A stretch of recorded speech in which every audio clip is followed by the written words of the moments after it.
જામનગરના યુવક નચિકેતા ગુપ્તાએ મલબાર રિવર ફેસ્ટિવલ 2025માં ભાગ લઈ ગુજરાતના એકમાત્ર પ્રતિસ્પર્ધી તરીકે સેમીફાઇનલમાં સ્થાન મેળવ્યું છે। ત્યારે અલબેલા સાહસ અને પ્રવાહી સંઘર્ષ વચ્ચે જામનગર જિલ્લાના નચિકેતા ગુપ્તાએ મલબાર રિવર ફેસ્ટિવલ 2025માં ગુજરાત રાજ્યનું ગૌરવ વધાર્યું છે।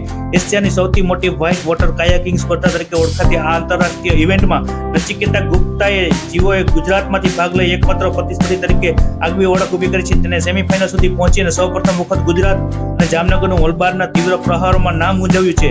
ત્યારે ખાસ મલબાર રિવર ફેસ્ટિવલ જે કેરળના કોઝિકોડ જિલ્લાના પેરિયાર, ચાલીપુંજા અને ઇરુવાઇઝિંગ નદીઓ પર આયોજિત થાય છે। દર વર્ષે ભારત તથા યુરોપ, ન્યુઝીલેન્ડ, કેનેડા અને અમેરિકા જેવા 10થી વધારે દેશોના શ્રેષ્ઠ કાયકરો પ્રતિસ્પર્ધીઓ કરે છે। સ્પર્ધાની મુખ્ય કેટેગરીઓ water cross, down river race અને એક્સ્ટ્રીમ સ્લોલોમ તમામ આંતરરાષ્ટ્રીય ધોરણને અનુસરીને યોજવામાં આવે છે।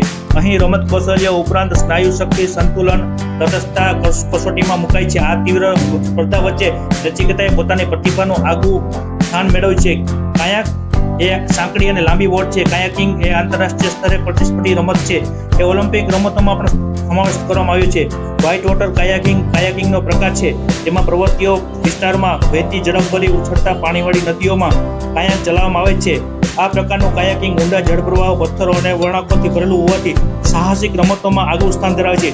તેથી એ ખૂબ જ દમદાર કૌશલ્ય, શારીરિક તાકાત અને સતર્કતા માંગે છે। ત્યારે જામનગરના યુવાન નચિકેત ગુપ્તા મલબાર રિવર ફેસ્ટિવલ 2025માં નામ ગુંજવ્યું છે, ત્યારે ખાસ જામનગરનું નામ પણ રોશન કર્યું છે।